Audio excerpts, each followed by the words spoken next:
เรียนพระเถรานุเถระเจริญพรเพื่อนประสาทนิกรรุ่นที่14ทุกท่าน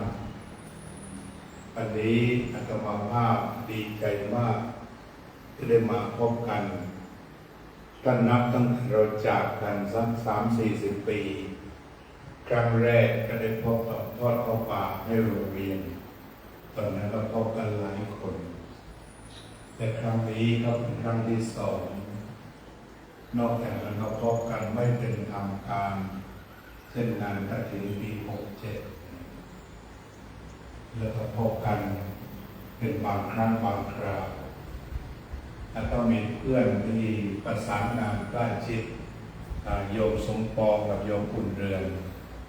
ที่มีสมาชิกเป็นเฟซด้วยกันมีเรื่องอะไรก็ส่งข่าวคราวให้แก่กันและกันอันในทางของพุทธศาสนานั้นพระพุทธเจ้าได้ทรงตรัสว่าเพื่อนคือทุกสิ่งทุกอย่างโดยจะเล่าเป็นนิทานให้ฟังเราจะได้กลับไปเป็นเด็กฟังนิทานกันเราบอกว่ามีชาย4 คนยืนอยู่ริมทาง4 แพร่งและขณะนั้นก็มีคนขายเนื้อนำเนื้อใส่รถลุนมาบ้านเราจะชัดเจนใส่รถลุนเดินขายมาเรื่อยๆทีนี้คนทั้ง4 คนเนี่ยคนแรกเนี่ยเป็นนักเลงมากบอกว่าเฮ้ยไอ้คนขายเนื้อกูขอเนื้อหน่อยว่าหลังจากพูดจบคนนี้ก็ให้หนังให้ขนกับคนที่พูดแบบนั้นบอกอ้าวทำไมพูดกันดีๆได้หนังกับขน2 อย่างเพราะวาจาของท่านก็ควรจะกินแถวๆนี้แหละทีนี้พออีกคนหนึ่งก็พูดว่าพี่จ๋าขอเนื้อหน่อยพูดเพราะขึ้นเขาก็เลยตัดเนื้อขาให้ทั้ง4 ขาสวยๆเนื้อน่องต่างๆให้อ้าวแล้วทำไมเนื้อดีขึ้นเพราะคำว่าพี่หมายถึงว่าพี่น้องเหมือนแขนเหมือนขาถ้าเราไม่มีพี่น้องก็คือไม่มีแขนไม่มีขาจะเป็นปริศนาธรรมแล้วคนสุดท้ายก็พูดเพราะเพิ่มขึ้นคนที่3พี่จ๋าพ่อจ๋าขอเนื้อหน่อยคนนี้ก็แหวกเข้าไปเอาหัวใจมาให้ก่อนแล้วเอาเนื้อสันเนื้อดีๆส่งให้ถามว่าทำไมจึงให้อย่างนั้นก็บอกว่าใครก็ตามพอได้ยินเขาว่าพ่อใจจะหวั่นไหวท่านลูกเรียกว่าพ่อนะพ่อจะใจหวั่นไหวถึงเทียบปัจจุบันนี้ถ้าใครถูกเรียกว่าป๋าใจมันจะปั้มขึ้นมาแต่วันปฏิก็เลยเหมือนกับอยู่ที่หัวใจอาทีนี้คนที่4เขาบอกว่าเพื่อนเอ๋ยขอเนื้อหน่อยเขาก็บอกว่าเอาทั้งเนื้อทั้งรสรุนไปเลยนี่คือสรุปว่าเพื่อนคือทุกสิ่งถ้าในความเป็นเพื่อนไม่ต้องนับหลักว่าจะเป็นหัวใจจะเป็นเนื้อขาเนื้อน่องให้รสรุนด้วยเพราะฉะนั้นโลกนี้ต้องมีเพื่อนหรือเขาเรียกว่ากัลยาณมิตรฉะนั้นแม้อาตมาจะจากไปก็ยังติดตามอย่างใกล้ชิดความเป็นเพื่อนก็ไม่หมดไปแต่ว่าการจากกันตามกาลเวลาก็มีขึ้นดูรายชื่อเช่นโอสนิทสนมกันมากโอนี่แกชอบซื้อไส้กรอกกินแล้วปั่นข้างหน้าไม่มีเวลาเคี้ยวเนี่ยดูดีมากกันดิกาก็รู้สึกอย่างในชื่อด้วยคนนั่งเรียนใกล้ๆกันตอนป .6 กันเนี่ยเพราะฉะนั้นเราก็มีสัจธรรมและพวกเราก็แข็งเดินมาสู่จุดนี้แต่ละปีเพื่อนร่วมทางเราเรียกภาษาธรรมะว่าเขาก็ถึงจุดหมายปลายทางตามหลักของกรรมลิขิต บางคนก็50 กว่าบ้าง60 กว่าบ้างแล้วแต่40ก็มีบางคนเกิดอุบัติเหตุในความจริงพูดภาษาธรรมะเขาก็มาแค่นั้นภาษาบ้านเรามาแค่นั้นแหละมาตรงนั้นอาจจะเรายังไม่ถึงที่ก็เดินต่อไปแต่ก็ไม่รู้ว่ามันอยู่ตรงไหนมันกันในตรงนั้นของเราจึงต้องไม่ประมาทแต่พระพุทธเจ้าเลยตรัสว่าไม่มีจุดใดของโลกที่มนุษย์ไม่เคยตายมีทุกจุดแต่ไม่รู้ไปจุดไหนในฐานะที่ทุกคนกว่าจะมานั่งจุดนี้ก็ได้ผ่านประสบการณ์อันโศกค่าหลังจากออกจากห้องเรียนไปสู่โลกกว้างอย่างอาตมาในหลังจากจบชั้นป .7 ก็เอาคลุยไปส่งเพื่อน30 คนที่บวชที่วัดขันเงินคือไม่ได้บวชในชุดนั้นแต่หลังจากสอบสวนสีได้ก็รู้สึกว่าอยากบวชเป็นชีวิตจิตใจก็เลยไม่ได้ไปมอบตัวนะครับในชั้นมศ.1ก็เลยมีชื่อเว็บหนึ่งเป็นนักเรียนสวนสีแต่ไม่ได้เรียนพอโตขึ้นก็ไปสอนธรรมะบ้างเป็นครั้งคราวจากนั้นชีวิตของอาตมาก็เหมือนกับเป็นนักเดินทางจากหลังสวนก็ไปกรุงเทพจากกรุงเทพก็ไปอินเดียจากอินเดียก็กลับไทยไปอุบลไปอยู่เชียงใหม่กลับมานครศรีแล้วก็ไปอังกฤษแล้วก็ไปติดอยู่ที่อเมริกา22 ปีชีวิตคือการเดินทางขณะเดียวกันก็คิดถึงบ้านไม่มีที่ไหนจะสบายเท่าบ้านเราซึ่งมีทุกสิ่งทุกอย่างสมบูรณ์ทุกสิ่งจากนั้นก็ได้มาถี่ขึ้นจนได้มาจำพรรษาได้มาทำกิจกรรมร่วมกับเพื่อนๆในปี 2567 และต่อไปนี้ก็หวังว่าในช่วงมาฆบูชาก็จะได้เดินทางมาทุกปีในเบื้องต้นเพราะว่าภารกิจทางอเมริกาถึงจะมีพระอยู่แต่ก็ต้องคอยดูแลเพราะว่าโยมโดนัลด์ทรัมป์แกไม่สบายเท่าไหร่วันดีคืนดีเป็นซิติเซนแบบอาตมาเนี่ยถือพาสปอร์ต2 ฉบับแต่เขาก็บอกว่าต่อไปจะต้องรีบให้เอาฉบับใดฉบับหนึ่งทีนี้ที่ว่าเราต้องถือ2 ฉบับคือถ้าเราเข้าไทยใช้พาสปอร์ตไทยก็ทำให้เราไม่ต้องจ่ายไม่ต้องจ่ายปีละ 1,800 บาทแต่ว่าถ้าถือพาสปอร์ตอเมริกัน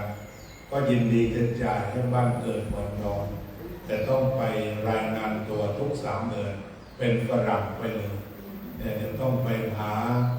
ตรวจคนเข้าเมืองหรือว่าพอรายงานตัวเสร็จ1 ครั้งก็ต้องบินไปมาเลเซียแล้วก็เข้ามา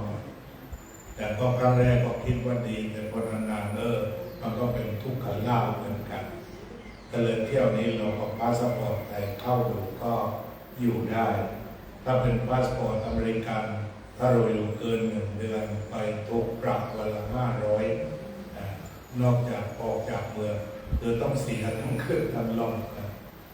แต่เพราะฉะนั้นก็ต้องดูแลวัดดูแลพระอยู่บ้างแต่อย่างไรก็ตามก็จะมีโอกาสมาเยี่ยมเยือนมาบ้านได้เป็นครั้งคราวหลวงพ่อองค์อาจก็มาเป็นครั้งคราวได้อย่ามาเป็นครั้งคราวกันวันตั้งแต่ไปกราบวันก่อนเพราะฉะนั้นที่บ้านเราก็มีความสุขแล้วก็การได้พบเพื่อนแล้วก็มีเจตนารมณ์ที่ดีทำบุญทำกุศลการที่พวกเราคิดถึงการทำบุญทำกุศลอุทิศไปให้เพื่อนนั้นก็เรียกว่าเรามีความรักแท้ที่ไม่จบกันแค่ชาตินี้แต่ความรักของเราเป็นรักข้ามภพข้ามชาติอันนี้มีความหมายที่แห่งความเป็นมิตรแท้แม้ว่าเราจะมากันได้เพียงแค่นี้ต่างคนก็ต่างมีภาระธุระแต่ถ้าเห็นถ่ายทอดสดไปในวันนี้ ก็ให้ได้ทราบว่าพวกเราประสาทนิกร14ก็ยังอยู่และก็ระลึกถึงเพื่อนๆทุกท่านหากเพื่อนใดที่จากโลกนี้ไปแล้ว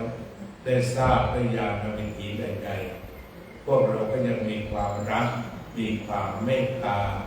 ต่อมิตรสหายเหล่านั้นไม่เสื่อมคลายและเราก็ได้มาร่วมทำบุญ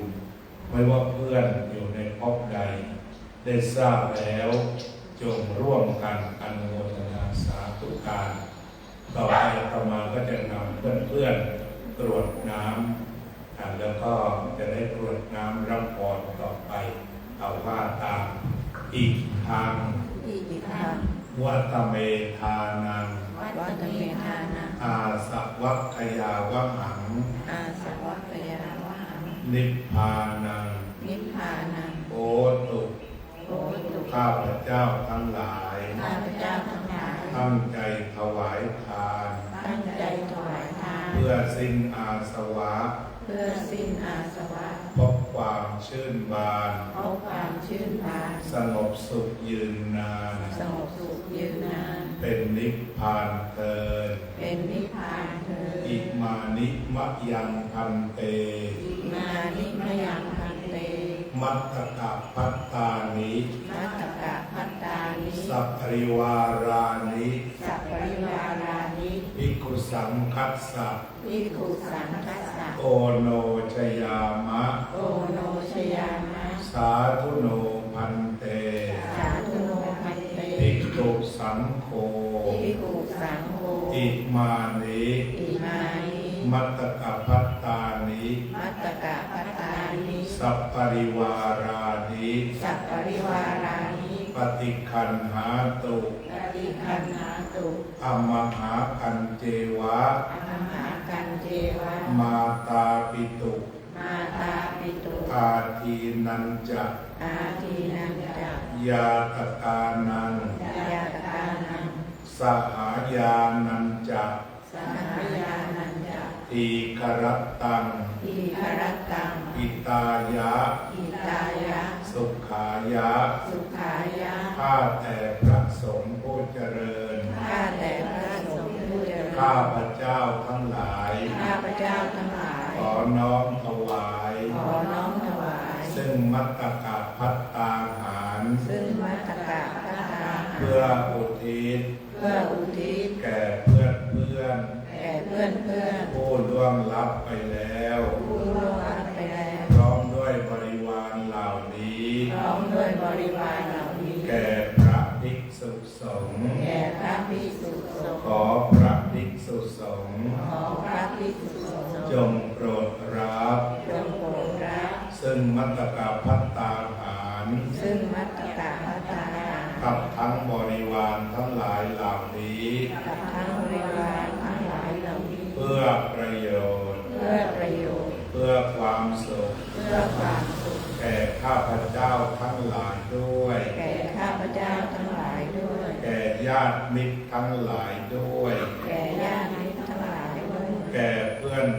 นประสาทนิกร14ด้วยสิ้นกาลนานเธอ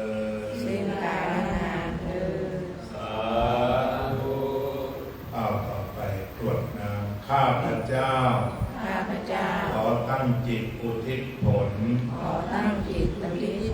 บุญกุศลนี้แผ่ไปให้ไพศาลถึงบิดามารดาครูอาจารย์ทั้งลูกหลานญาติมิตรสนิทกันคนที่เคยร่วมการงานทั้งหลาย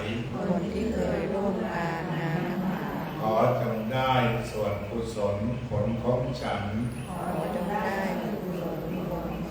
ทั้งเจ้ากรรมนายเวรและเทวันขอให้ท่านได้กุศลผลนี้เถิดเราดูแล้วเนี่ยในกฎ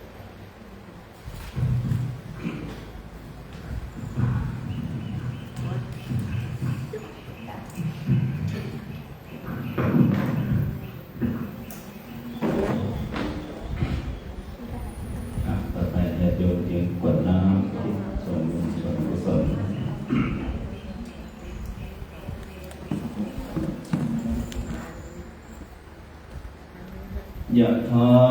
วะริวหาปุราปริปุเรนติสาครังเยวะเมวะอิโตตินังเปตานังอุปกัปปติอิจิตังปัฏฐิตังตุมหังกิปะเมวะสมิจฉตุสัพเพปุเรนตุสังกัปปะจันโทปนรสโสยถามณิโชติรสโสยถาวิวัชชันตุสัมภโรโควินนาสันตุมาเทภวันวันตารายโยสุขิธิอายุโก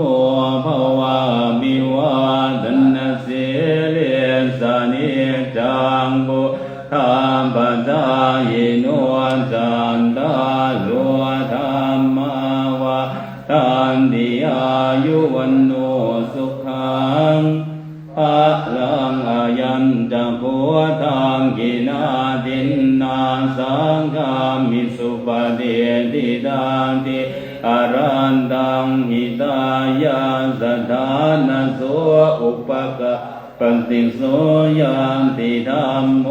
จายังนิตาสิโลเปตานะภูสังจังกตาหุลาลาภลันจะปิโหนมันุปตินังตุมเอหิบุญยังปัสสุตังอานาปกันติภวตุสัพพมังคารังลาอันตุสัมปะเทวตาสัมภพุทธานุภาเวนัสสทธาโสทิภวันตุเตภวตุสัพพมังคารังลาอันตุสัมปะเทวตาสัมภธัมมานุเวนัสสทธาโสทิภวันตุเตภวตุสัพพมังคารังลาอันตุสัมปะเทวตาสัมภสังฆานุภาเวนัสสทธาโสทิภวันตุเต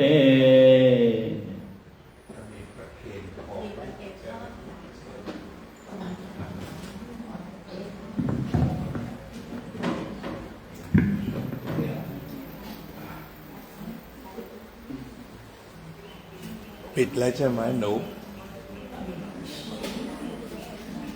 ยังไม่ได้ปิด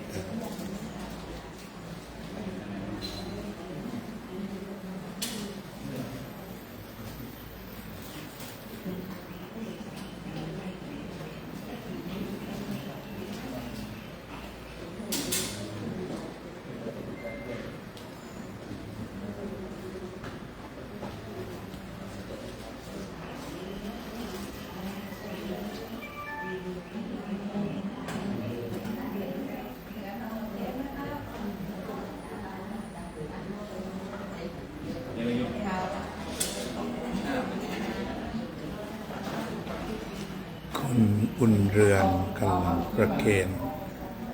เครื่องทยทานคุณสมปองคงเขาม่วงขอเชิญ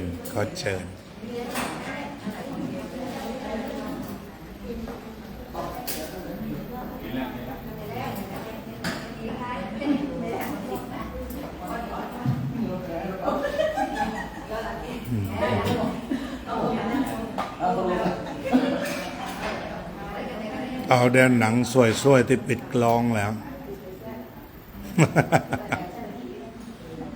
สวยๆยิ้มสวยๆแล้วที่ปิดกลองแล้วเอาข้าวมากันข้าวหนองปิกข้าวมากันทุกคนหนังพร้อมๆกันอีกที